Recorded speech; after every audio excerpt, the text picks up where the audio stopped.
nosotros terminar el tema de engranajes helicoidales. Y lo que quedaba por ver ahora era características de engrano, arco de engrane, flanco activo y duración de engrane para engranajes helicoidales. Entonces, partimos de este gráfico.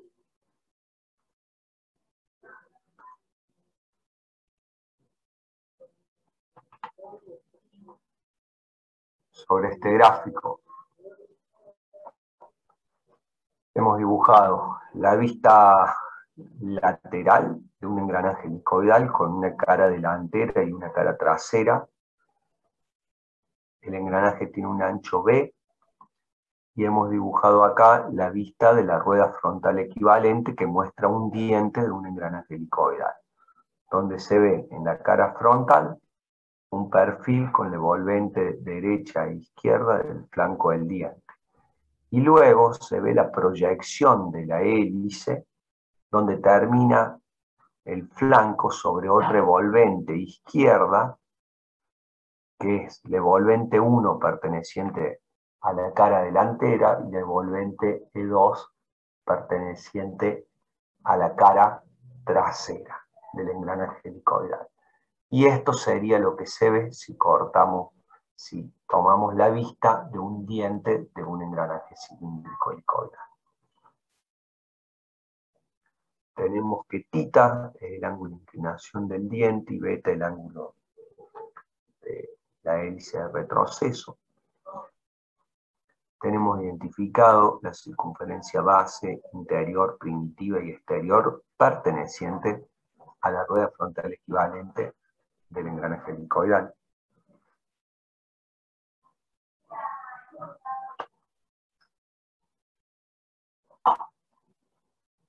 Y lo que hacemos ahora es decir, que vemos que el diente de la rueda helicoidal se encuentra acotado entre dos envolventes. La envolvente E1 perteneciente a la cara delantera y la envolvente E2 perteneciente a la cara trasera.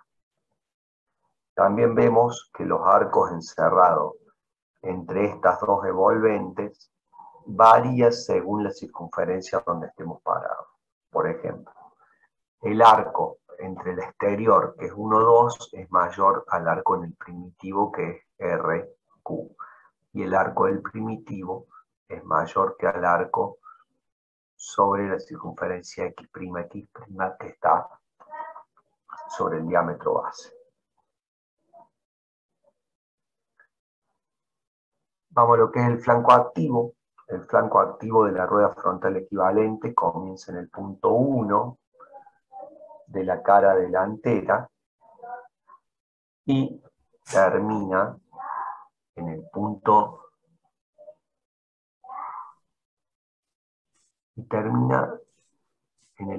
5,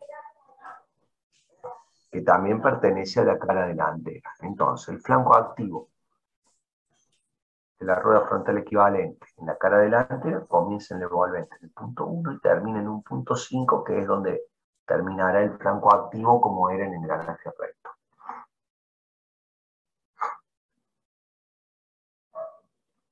Pero el flanco activo de todo el engranaje helicoidal comienza en la cara delantera y termina en la cara trasera. Entonces, en la cara delantera, el flanco activo comienza en 1 y termina en 5.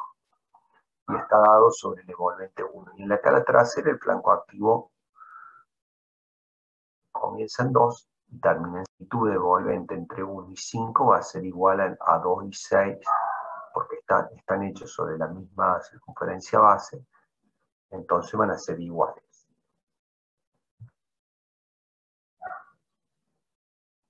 Vamos a hablar ahora de lo que es el salto del diente. Si proyectamos una vertical de 1 hacia la cara delantera de la vista lateral, encuentro el punto 1'. Haciendo lo mismo sobre el punto Q perteneciente a la cara delantera, encuentro Q', y sobre el punto 5 encuentro 5', y sobre el punto 3 encuentro 3'. Y haciendo lo mismo para la cara trasera, proyecto verticalmente el punto 2, encuentro 2', el punto R, encuentro R', el punto 6 encuentro 6', y el punto 4 encuentro 4'.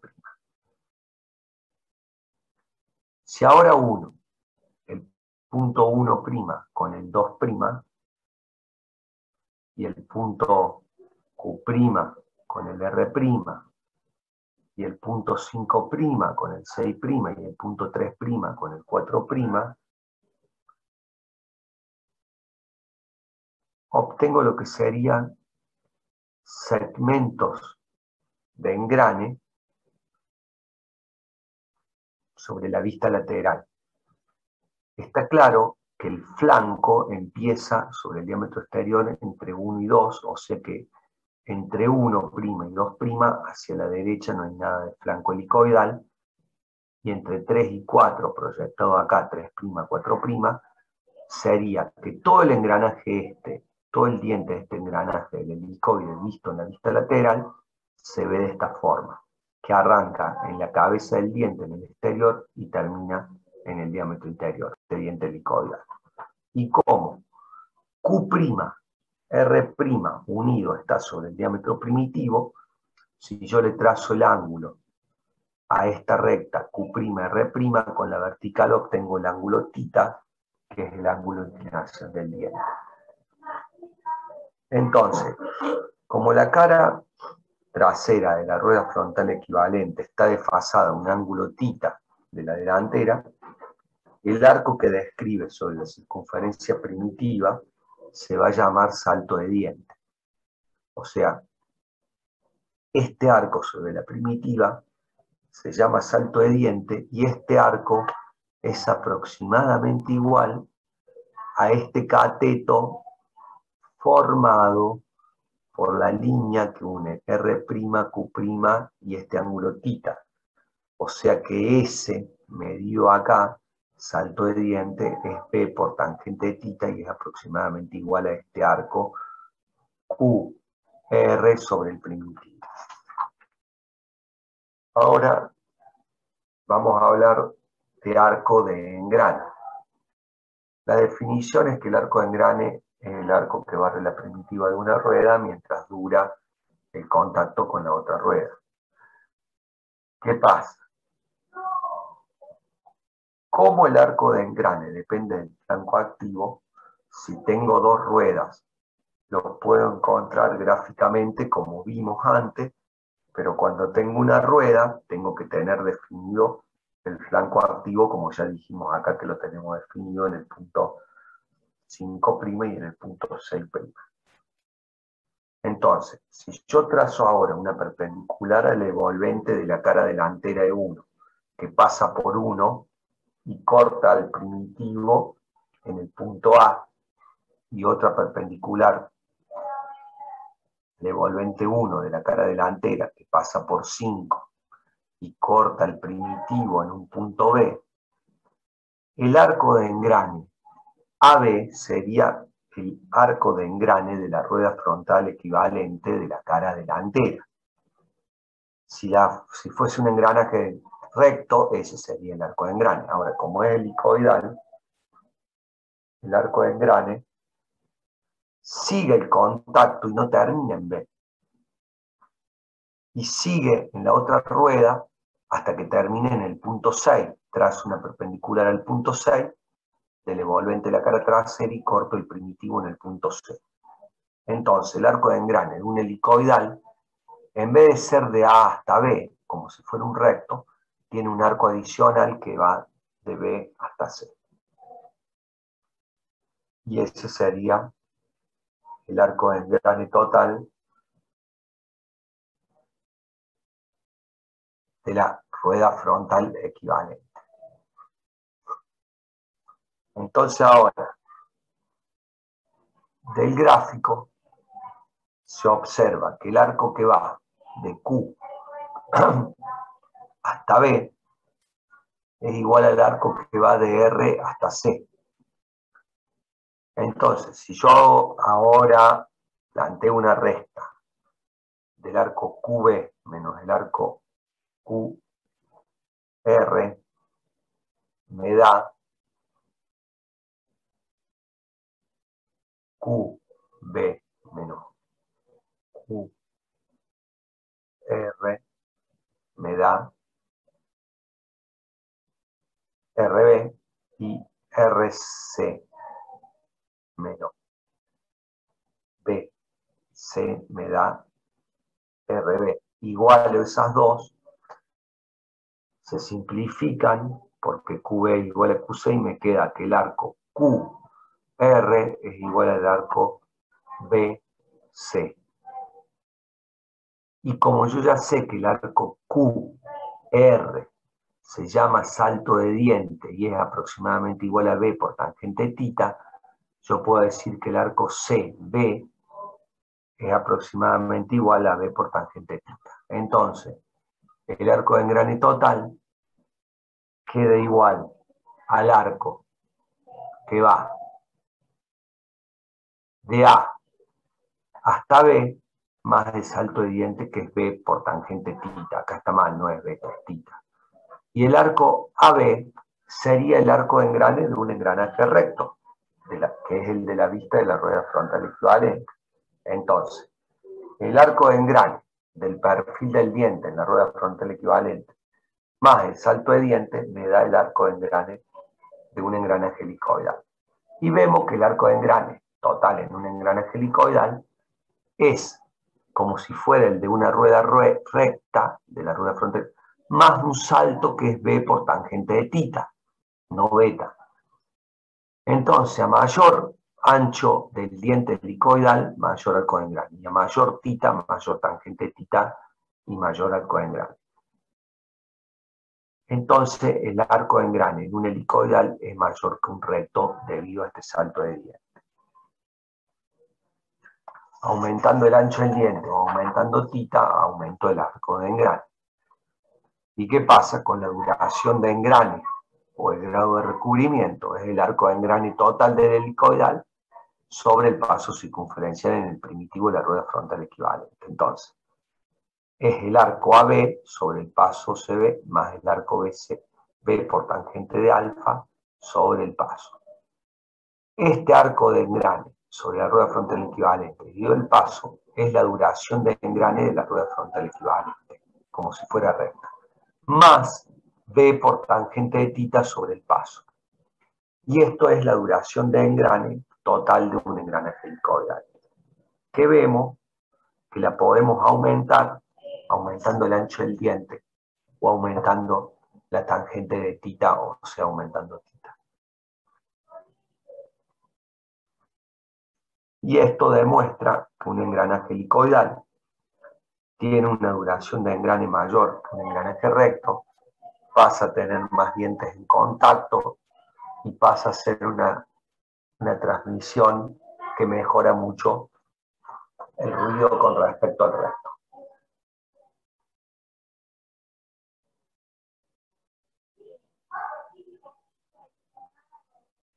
Vamos a ver ahora el tema líneas de contacto.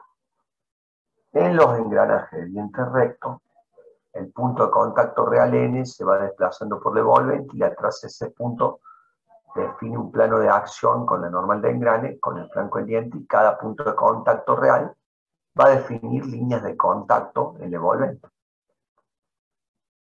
En engranajes helicoidales, la traza que define la intersección del plano de acción con el flanco del diente helicoidal no es un punto en la rueda frontal equivalente, sino que es una línea recta inclinada. Entonces, trazando planos pi 1, 2, 3, 4, tangente a CB, defino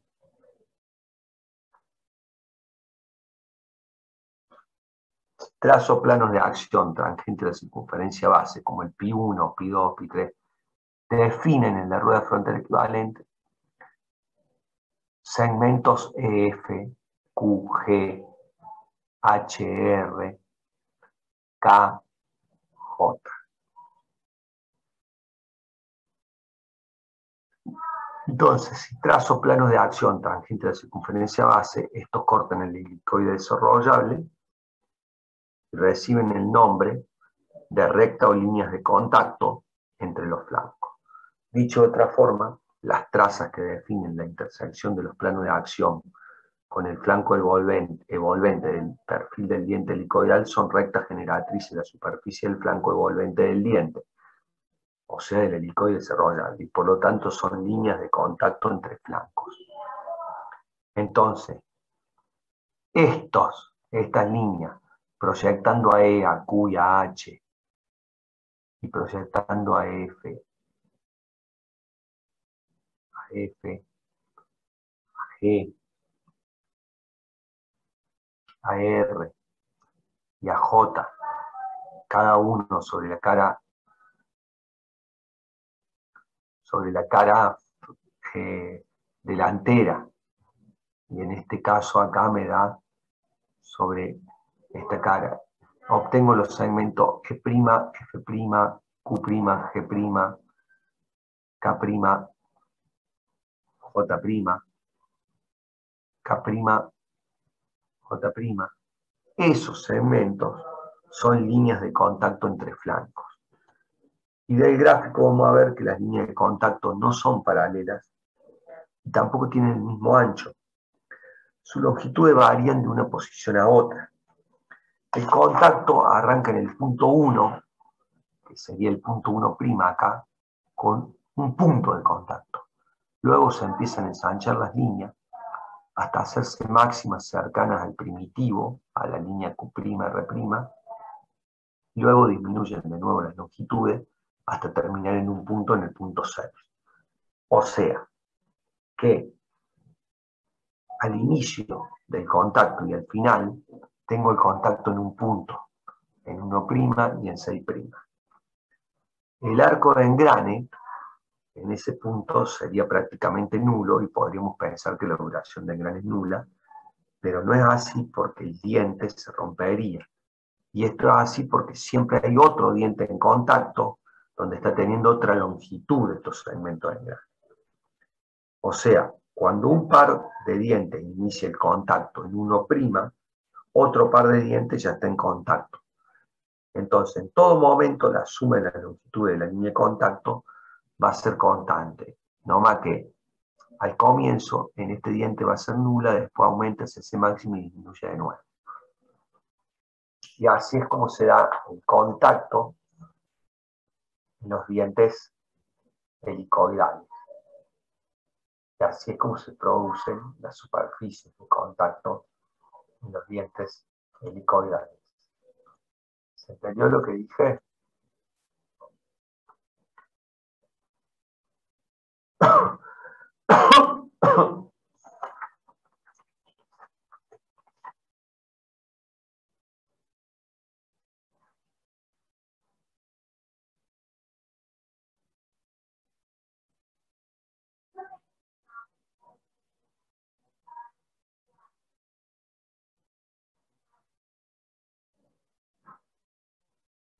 Bueno,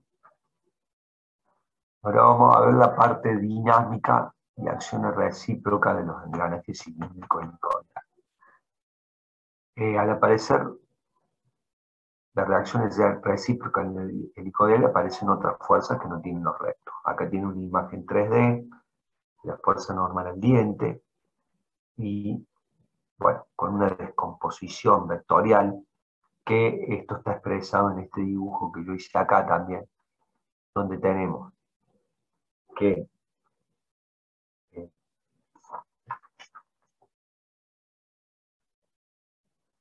tenemos una vista lateral del engranaje helicoidal con un ángulo de inclinación del diente θ y un complemento beta, y después tenemos una vista de la rueda normal del helicoidal con una fuerza Fn que forma un ángulo alfa n, ángulo de presión alfa n normal, con la tangente.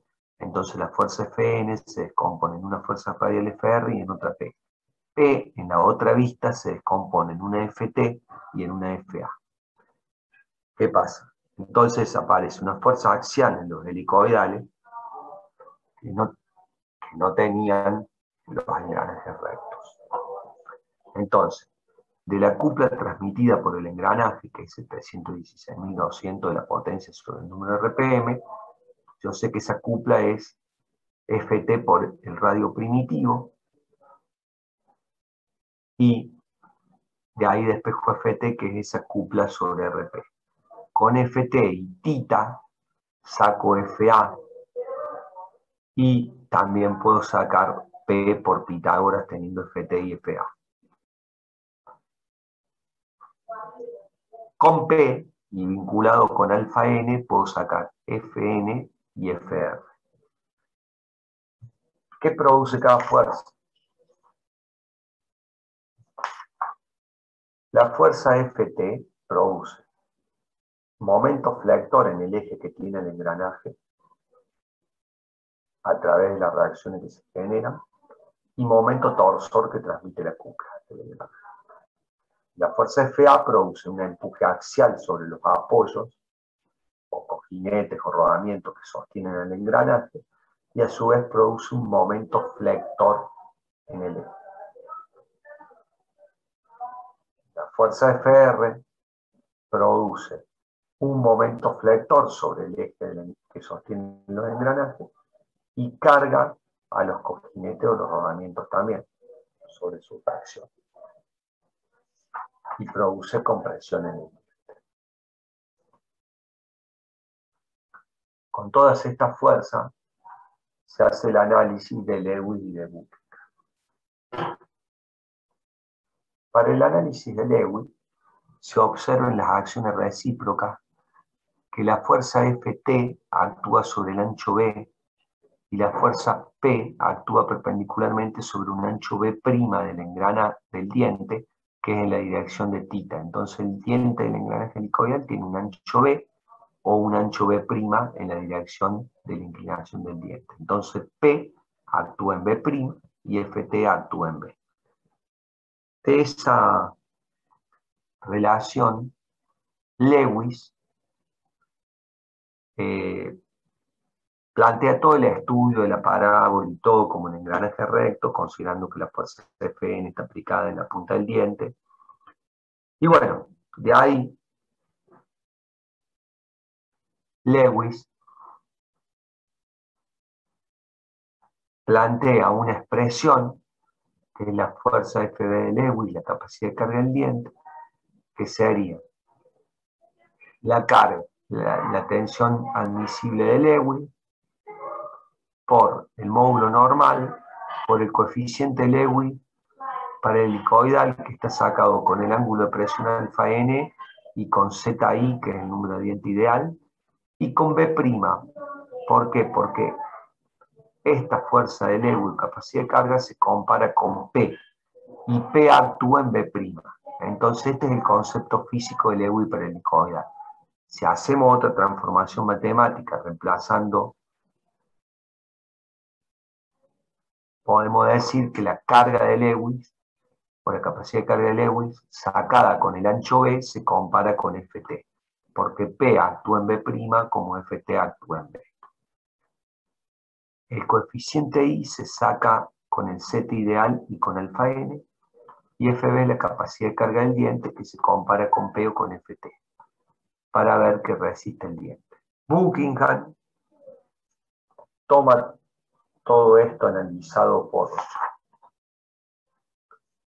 Lewis y amplía el concepto para el helicoidal, diciendo que la carga dinámica del diente es la fuerza Ft más delta P.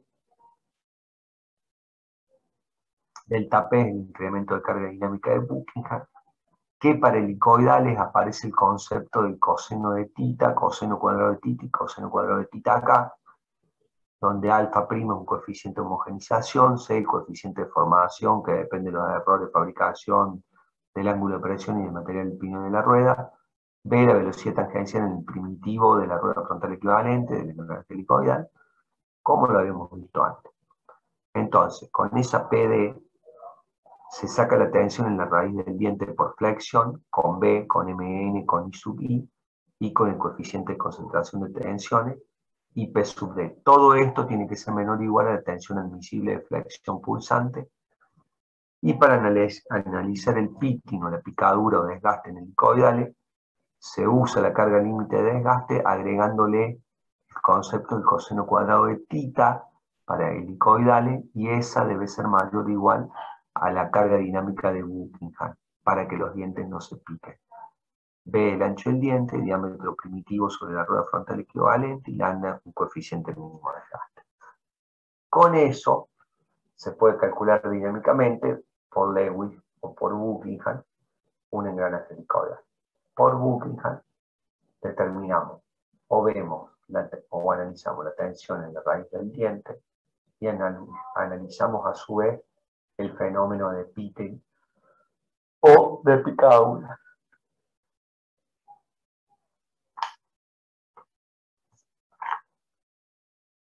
Y con esto estaríamos terminando lo que es el tema del engranaje helicoidal. No sé si hay alguna duda sobre este tema que quieren preguntar. Abran micrófonos y pregunten.